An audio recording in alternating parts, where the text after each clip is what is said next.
BBC radio 3 کی خصوصی series سنہرا اسلامی دور کی اس قسط میں پروفیسر جیمز مونٹگمری ہمیں عرب فلسفی الکندی کے بارے میں بتا رہے ہیں۔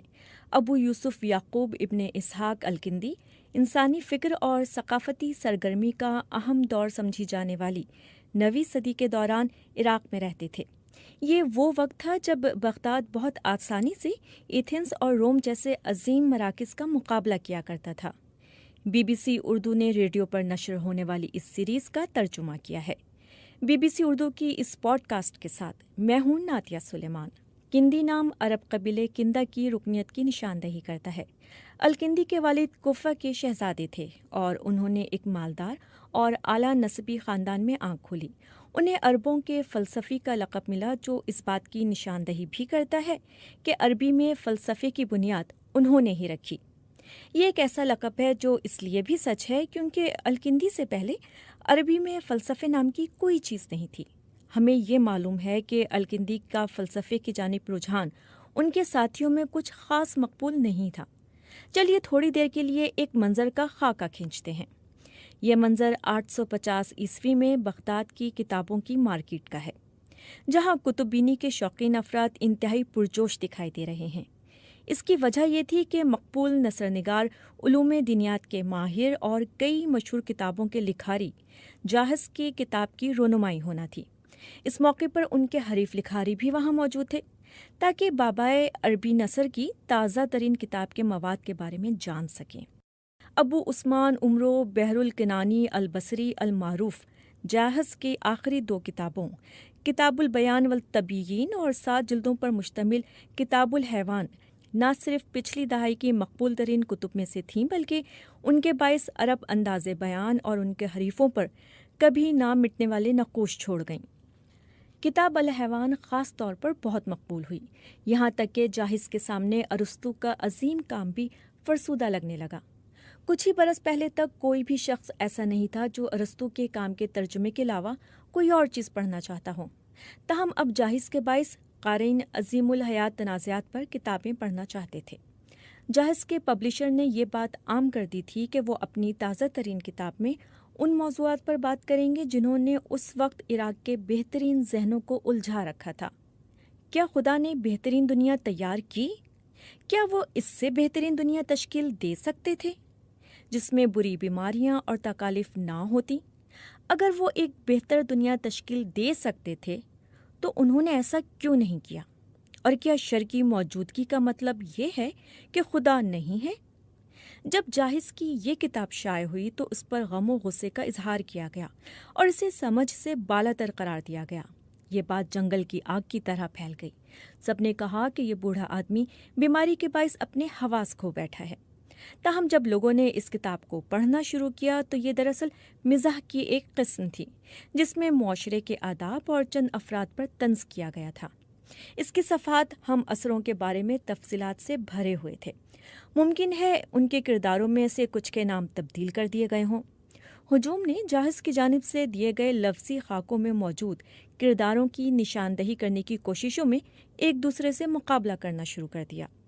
لوگوں نے ایک دوسرے سے پوچھنا شروع کر دیا، ان میں سے بخیل کون ہے جو پتھر کے چراغ کی جگہ شیشے کا چراغ استعمال کرتا ہے تاکہ وہ تیل بچا کر پیسے بچا سکے؟ رکو، اس میں الکندی کا بھی ذکر ہے۔ کیا کہا؟ عربوں کے فلسفی الکندی؟ ہاں، اس میں صرف الکندی لکھا ہے۔ الکندی کے اشرافیہ کے ساتھ مراسم کے باعث خلیفہ کے دربار میں ان کی اہمیت میں اضافہ ہوا۔ خلیفہ المتسم، جنہوں نے 833 سے 842 عیسوی تک حکمرانی کی، انہوں نے الکندی کو ارسطو کی فرسٹ فلسفی پر کام کرنے کی ذمہ داری دی۔ خلیفہ کی جانب سے فلسفے پر کتاب لکھوانے کا اقدام اکثر افراد کے لیے حیرت انگیز تھا، کیونکہ انہیں سلطنت میں ایک سخت گیر شخص ہونے کی وجہ سے سراہا جاتا تھا، ایک ایسا جرنیل جو اپنے ہاتھ سے کسی شخص کا دماغ پاش کر دے۔ شاید المتسم پوری زندگی جنگ کے میدانوں میں گزارنے کے بعد اب اپنی صلاحیتوں میں بھی اضافہ کرنا چاہتے تھے۔ الکندی کے برے دن خلیفہ المتوکل کے دور حکومت میں آئے اور ان کے اشرافیہ کے ساتھ روابط اور امیر گھرانے میں پیدائش کا بھی انہیں کوئی خاص فائدہ نہیں ہوا۔ خلافت کے دور میں بغداد ایک انتہائی مسابقتی معاشرہ تھا۔ یہاں مقابلے کا ایک اہم شعبہ سائنس تھا۔ الکندی کی اس دور کے مشہور ریاضیدانوں بنو موسیٰ برادران سے نہیں بنتی تھی، جنہیں خلیفہ کی بھرپور حمایت حاصل تھی۔ انہوں نے خلیفہ کو منایا کہ وہ کندی کو وہاں چوٹ پہنچائیں جہاں وہ سب سے زیادہ کمزور ہیں، یعنی ان سے ان کی لائبریری لے لی جائے۔ اس طرح لائبریری کے بغیر کسی بھی دوسرے اسکالر کی طرح کندی بھی کام نہیں کر پائیں گے۔ لیکن اس کہانی میں ایک اہم موڑ بھی آنا تھا، اور بنو موسیٰ بھائیوں کو سزا ملنے کا وقت بھی جلد آ پہنچا۔ ہوا یوں کہ خلیفہ کی ایک ذمہ داری یہ بھی تھی کہ ان کی سلطنت درست انداز میں چلائی جائے، اور اس میں مختلف پیچیدہ نہروں اور آبی گزرگاہوں کا انتظام بھی شامل تھا۔ بنو موسیٰ بھائیوں کی جانب سے ایک نااہل انجینئر کو ایک نہری منصوبے پر فائز کیا گیا۔ پھر ہوا کچھ یوں کہ یہ منصوبہ بری طرح ناکام ہوا، اور اسے صرف الکندی کے ایک دوست ہی بچا سکتے تھے۔ یہاں سے بنو موسیٰ بھائی خلیفہ کی نظروں میں گر گئے، اور یوں الکندی کی لائبریری انہیں واپس مل گئی۔ ان کی سوانح عمری لکھنے والوں نے تقریباً 300 کے قریب دستاویزات چھوڑی ہیں، جن میں ان کے سائنس اور فلسفے سے متعلق کام کا احاطہ کیا گیا ہے۔ ان کے شیشے سے متعلق کام کو خلیفہ کی فوج کی جانب سے اسلحے میں استعمال کیا گیا۔ انہوں نے تلواروں اور لوہے کی مختلف اقسام پر بھی کام کیا، اور ان کے استعمال کے حوالے سے مخصوص ہدایات بھی دیں، اور یہ بھی بتایا کہ ان سے بہترین اسلحہ کیسے تیار کیا جا سکتا ہے۔ انہوں نے سمندر میں پیدا ہونے والے مد و جزر، بالوں کی گرج چمک سمیت دیگر موسمیاتی رجحانات پر بھی تحقیق کی۔ انہوں نے حیوانات اور مکھیوں پر تحقیق کی۔ ان کی پرفیومز اور فاصلے ناپنے کے حوالے سے تحقیق بھی مقبول ہے۔ انہوں نے سیاست اور اخلاقیات پر بھی کام کیا، اور سقراط کے اقوال کا مجموعہ بھی بنایا۔ الکندی نے غم اور اداسی سے نمٹنے پر بھی لکھا، اور حکمرانی کے حوالے سے بھی۔ انہوں نے روحوں سے متعلق بھی تحقیق کی، اور غیر اسلامی گروہوں سے مذہبی تنازعات سے متعلق بھی ان کا کام موجود ہے۔ ساتھ ہی وہ علم فلکیات، علم نجوم، علم کائنات، طب، ریاضی کی شاخ جیومیٹری، ارتھمیٹکس، دائروں اور موسیقی پر بھی کام کرتے رہے۔ انہوں نے منطق، قیاس منطقی اور فلسفے پر بھی کام کیا۔ کسی کی بھی نظر سے دیکھا جائے تو یہ یقیناً ایک انتہائی متاثر کن فہرست ہے۔ تاہم وقت الکندی کی لائبریری پر زیادہ عرصہ مہربان نہیں رہا۔ ہم اس بارآور اور ذہین مفکر کی جانب سے کیا گیا زیادہ تر کام کھو چکے ہیں۔ الکندی کا سب سے مقبول کام فرسٹ فلسفی پر ہے۔ ان کی اس کتاب کا صرف پہلا ہی حصہ محفوظ رکھا جا سکا ہے۔ ان کے کام کے بچے ہوئے ٹکڑوں اور اقوال سے ان کے ایک پسندیدہ موضوع کی نشاندہی ہوتی ہے، اور وہ ہے پروردگاری، یعنی تخلیق کی نوعیت سے متعلق مشہور فلسفیانہ سوال جس پر 850 میں اکثر افراد سر دھنتے رہے۔ اس کے لیے الکندی غیر واضح ہوگا۔ ہاں، دنیا بہترین ہے، انسان کو بس اسے صحیح طرح سمجھنے کی ضرورت ہے، اور اسے سمجھنے کے حوالے سے اشارے الکندی کے فلسفیانہ نظام میں ڈھونڈے جا سکتے ہیں۔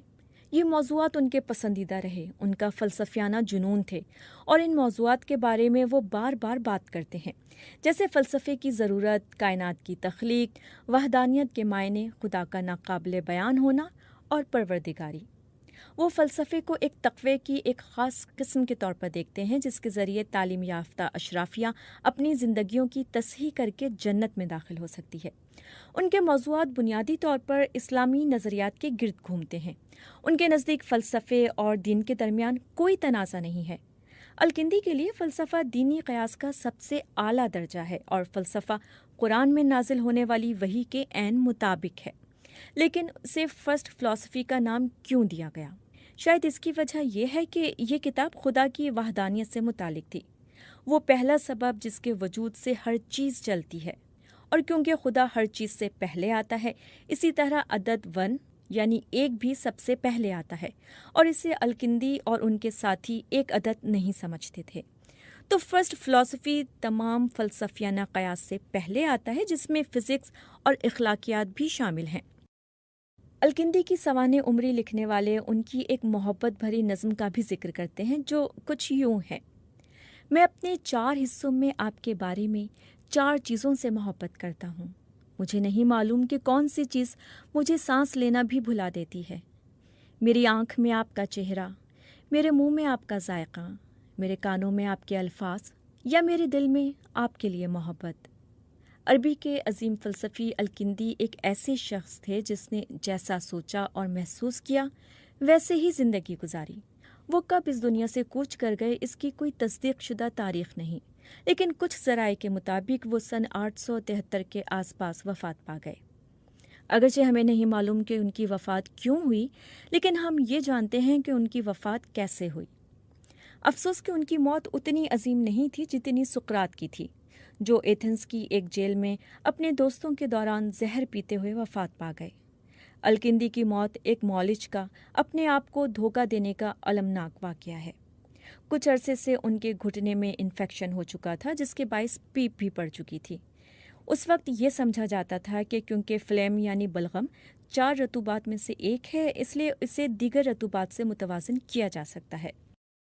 الکندی نے پہلے پرانی شراب پی اور پھر جب اس سے کچھ اثر نہ ہوا تو انہوں نے شہد بھی پی کر دیکھا، لیکن یہ علاج ویسے ممکن نہ ہو سکا جیسے الکندی نے سوچا تھا۔